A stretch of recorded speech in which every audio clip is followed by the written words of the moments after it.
Plastic bottle chicken feeding.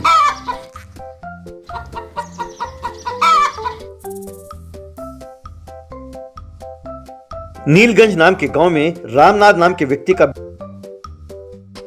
बेटा था बद्री। वो बहुत होशियार था पर आलसी भी था। उसने पढ़ाई पूरी कर ली थी पर कोई काम धंधा ना करते हुए घर पर ही बैठा रहता था। एक दिन बद्री सो रहा था कि रामनाथ उसके पास आया। महाराज जी, सवेरे नाश्ता करके सो रहे हैं आप? अब दोपहर हो गई है, क्या आपके लिए मैं बिरयानी मंगवा दूं? नींद से जागकर बद्री, अरे रोज बिरयानी खा खा कर पेट खराब हो जाएगा पिताजी। आज मैं दाल से काम चला लूंगा, उसके साथ साथ 4 रोटी या चपाती हो तो चल जाएगा। वो मंगवा दीजिए ना। हाँ हाँ जरूर मंगवाऊंगा। कमबख्त, 1 हफ्ते पहले बिजली के बिल भरने के लिए कहा था, अब तक नहीं भरा तुमने।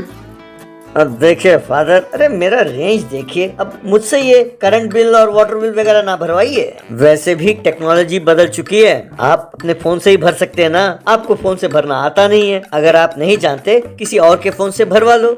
वैसे भी अब मेरे सपने में देव कन्याओं का आने का टाइम हो गया है। मुझे सोना है, बाय बाय कह के सो गया। बाद में रामनाथ अपने पोल्ट्री फार्म गया। वहां उसने अपने पार्टनर विघ्नेश से अपने बेटे के आलसीपन के बारे में बताया। यार, उसे लाकर यहाँ पर पोल्ट्री फार्म में डाल दो। डालमिया अकेले से काम नहीं हो रहा है यहाँ पर, किसी और को रखा तो अपना नुकसान होगा। वैसे भी यहाँ पर ये मुर्गियाँ जो हंगामा करती हैं, उसमें उसे नींद नहीं आने वाली। अगले दिन पिताजी के कहने पर बद्री पोल्ट्री फार्म आया। वहां पर डालमिया और विघ्नेश थे। सुनो, अब तक इस पोल्ट्री फार्म की देखभाल दालमिया कर रहा था, अब से तुम भी यहाँ रहोगे। तुम नए हो इसलिए दालमिया जैसा कहे वैसा करो। विघ्नेश और मैं शहर जा रहे हैं। अगर मुझे पता चला कि तुम्हारे आलस के कारण तुमने कोई काम नहीं किया, तब तुम मेरा दूसरा रूप देखोगे। कहकर रामनाथ और विघ्नेश दोनों वहाँ से चले गए। बद्री को देखकर दालमिया अपने मन में, इसे यहाँ लाकर छोड़ दिया। अगर ये यहाँ रहा तो मैं पैसे नहीं मार सकता, किसी तरह इसे बाहर भेज देना होगा। यूँ सोचकर बद्री से दालमिया, अब देख क्या रहे हो? वहाँ उन बोरियों में मुर्गी के दाने हैं, उन्हें लाकर इनके सामने छिड़को और बाद में बकेट में पानी भर कर रखना। इतना ही नहीं, दिन में कम से कम 2-3 बार ये सारा साफ करो और फिर इनको दाने डालो। मैं अभी 1 घंटे में लौटता हूँ। कहकर वहाँ से चला गया। तब लाचार होकर बद्री ने बोरियों से दाने निकालकर वहां छिड़कने लगा।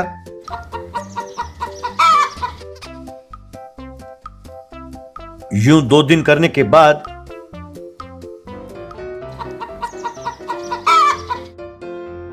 एक दिन बद्री अपने मन में, दालमिया बड़ी चालाकी से मुझे काम सौंपकर चला गया, यानी जब तक पिताजी लौटे वो यूं दिखाएगा जैसे उसने बहुत काम किया है। मुर्गियां दाने भी यहीं खाती हैं, बीट भी यहीं करती हैं, बहुत सारा दाना वेस्ट होता है। वो सब तो ठीक है, मुझे भी 4 बार सफाई करना पड़ता है, इसके लिए कोई ना कोई रास्ता निकालना होगा। यूं सोच रहा था कि सामने उसे कुछ प्लास्टिक बोतल और पुराने टायर दिखाई दिए। बद्री ने उन वस्तुओं से मुर्गी के दाने डालने का इंतजाम और टायर काटकर उनमें मुर्गियों के सोने का इंतजाम किया।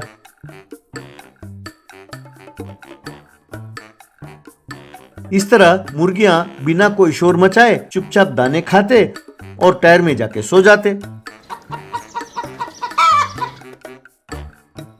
इस तरह बद्री भी आराम करने लगा। 2 दिन बाद दालमिया वहां आया। वहां मुर्गियों को देखकर अपने मन में, ये क्या? मैंने सोचा यहाँ से भाग जाएगा, पर इसने तो ऐसा कर दिया। ऐसा ही रहा तो एक दाना भी वेस्ट नहीं होगा, मेरे पैसे नहीं बचेंगे। इसे किसी न किसी बहाने यहाँ से तुरंत भगाना होगा। ऐसा सोचा। तभी वहां पर विघ्नेश और रामनाथ पहुंचे। दालमिया उनसे, देखा साहब, आपके बेटे ने क्या कर दिया? इसने मुर्गियों की आजादी छीन ली। पहले ये मुर्गियां बड़े आराम से घूमती फिरती दाने चुगते हुए रहते थे, आराम से मजे से, पर अब देखिए प्लास्टिक की बोतलों से दाने चुगते हैं, फिर टायरों में और आसपास जाकर सो जाते हैं। ऐसा ही रहा तो कैसे चलेगा सर? ये टायर और प्लास्टिक बोतल ठीक नहीं है सर। यहाँ पे आप उससे कहिए कि तुरंत ये सब हटा दे यहाँ से। अरे बेवकूफ, हम शहर इसलिए गए ताकि ये जाने कि बिना दाने वेस्ट किए कैसे मुर्गियों को खिलाया जाए। लेकिन बद्री ने तो कमाल कर दिया, 2 दिन में इतना बढ़िया सेटअप करके रखा है इसने। इतना ही नहीं, उस दुकानदार ने हमें बताया कि तुम कैसे दाने का गलत हिसाब करके पैसे दबोच लेते हो। साहब बाल बच्चे वाला आदमी हूँ, पैसे के लालच में आकर मैंने ऐसा काम किया, मेहरबानी करके मुझे माफ कर दीजिए सर, ये गलती एक बार माफ कर दीजिए सर। तभी बद्री वहाँ आया और उसे माफ कर दीजिए पिताजी, बेचारा रो रहा है, मैं इसे संभाल लूंगा। ऐसा कहा तो रामनाथ और विघ्नेश बहुत खुश हुए। उसके बाद से उनके पोल्ट्री फार्म में बहुत सारे लोग आने लगे और बद्री के इस दाने के सेटअप को देखकर उन्होंने भी ऐसे ही दाने का सेटअप के लिए बहुत सारे ऑर्डर दिए। तब बद्री दालमिया से वो सब तैयार कराता था और खुद आराम करता था।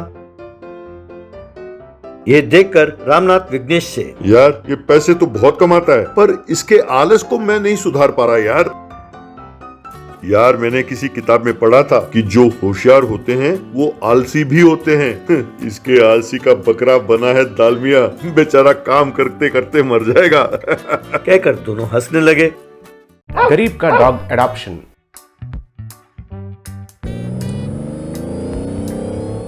राजेंद्र नगर के गांव में आदानी कहकर एक करोड़पति रहता था। उनका पत्नी का नाम था मालिनी और बेटे का नाम था हेमंत। उनको बहुत पैसे है कहकर बहुत अहंकार रहता था। उनके घर के बगल में एक छोटे से झोंपड़े में लाला कहकर एक गरीब आदमी रहता था। उनकी पत्नी थी रानी और बेटा था रवि। उन लोगों को जानवर बहुत पसंद थे, इसलिए बहुत जानवरों को और चिड़ियों को पालते थे।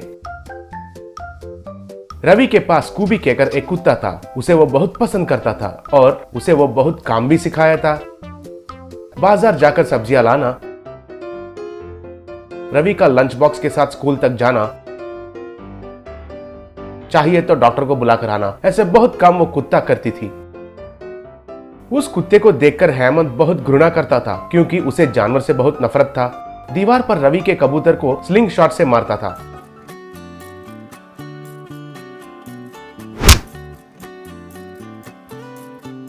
रवि का बिल्ली को हेमंत गर्मा गर्म दूध देता था तो वो दूध पीकर उस बिल्ली का मुंह जलकर बिल्ली कहकर चिल्लाती थी और हेमंत बहुत हंसता था। हा हा हा हा। और कभी भी स्कूबी उनके पास आया तो चिची कुत्ता कहीं का कहकर उनको पैर से लात मारता था। वो देखकर रवि, अरे हेमंत क्यों ने स्कूबी को पैर से मारा? वो तुम्हें क्या किया? पिछले बार मेरे कबूतर को स्लिंगशॉट से मारना मैंने देखा था और मेरा बिल्ली को गर्मा गर्म दूध देकर उसका मुंह जलने से तुम बहुत मजा लिया। गूंगे जानवर को हिंसा करना बहुत पाप है। तुम जो कर रहे हो ये सही नहीं है। और एक बार मेरे जानवरों के पास आया तो तेरा मुंह तोड़ दूंगा, खबरदार। रे क्यों रे, कुछ ज्यादा ही बक रहे हो। हमारे दीवार पर बैठा इसलिए कबूतर को मारा और तुम्हारे स्कूबी मेरे पास आकर मुझे चाटने के लिए देखी इसीलिए लात मारा। स्कूबी कहते हो उसे? स्कूबी सड़क के कुत्ते को क्या नाम रखा है रे तुमने? उसको तो टट्टी कहकर नाम रखा तो बिल्कुल सेट होता है।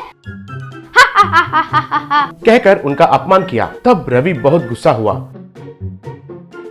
एक दिन हेमंत का बर्थडे में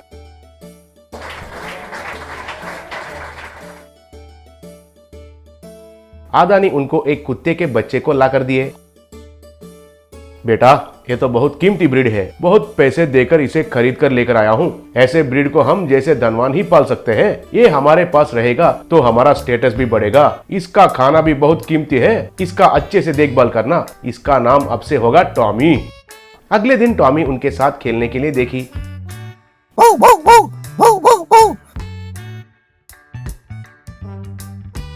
चिच्ची मेरा पिता को थोड़ा भी अकल नहीं है। मुझे कुत्ते पसंद नहीं है कहकर कितना बार कहने पर भी सुनता ही नहीं। इसे देखने से मुझे घिन लग रहा है। चिच्ची दूर जाओ कहकर उसे पैर से मारा। तब वो कुत्ता कहकर उधर से चली गई।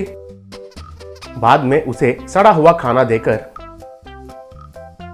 क्यों क्यों रे टॉमी के बच्ची, तुम्हें कीमती भोजन चाहिए क्या? साधारण कुत्ते तो टट्टी भी खाते हैं ना, तुम अपने आप को स्पेशल समझती हो क्या? तुम्हें हर रोज सड़ा हुआ खाना ही खिलाता हूँ, खाना है तो खाओ, नहीं तो नहीं। कहकर पुराना सड़ा हुआ खाना उसे खिलाया। वो बेचारी उस खाने को सूंघकर बिना खाए उधर से चली गई। ऐसे रोज उसे मारना भी शुरू किया। वो बेचारी कहकर चिल्लाने लगी। वो देखकर रवि को बहुत गुस्सा आया था। ऐसे हेमंत टॉमी को रोज मारना रवि फोन में वीडियो निकालने लगा। एक बार टॉमी घर से भाग गई। वो बाजार में घूमते हुए रवि को दिखाई दिया। अरे ये क्या इधर है? ओहो, उस हेमंत का टॉर्चर के वजह से भाग गई होगी बेचारी। इसे किसी भी हालत में उसे मिलना नहीं चाहिए। कहकर टॉमी को पकड़कर घर लेकर आया।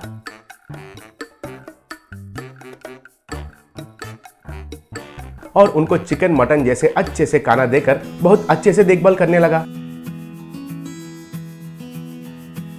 एक दिन उसका पिता लाला, बेटा इस कुत्ते को पालना हम जैसे गरीब वालों से नहीं होता है, ऐसा कहकर इसे उस गंदे बच्चे को भी नहीं दे सकते हैं, क्या करेंगे? मैं भी उसके बारे में ही सोच रहा हूँ पिताजी, मुझे थोड़ा वक्त चाहिए। बाद में वो स्कूल के लाइब्रेरी में कंप्यूटर में कुछ ब्राउजिंग करने लगा।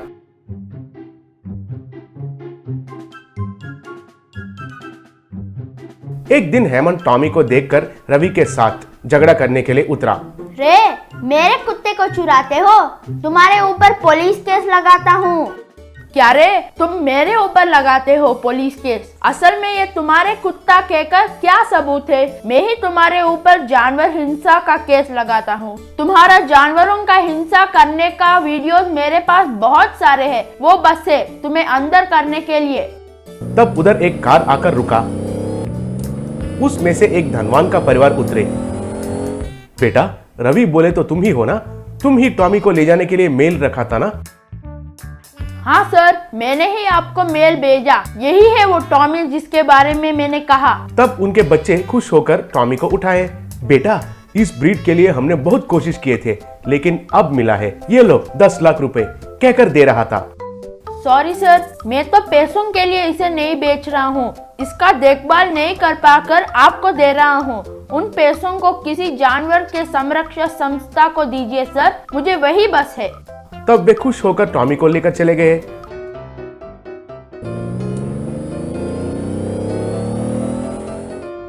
उनका गलती का एहसास होकर हेमंत रवि से माफी मांगा।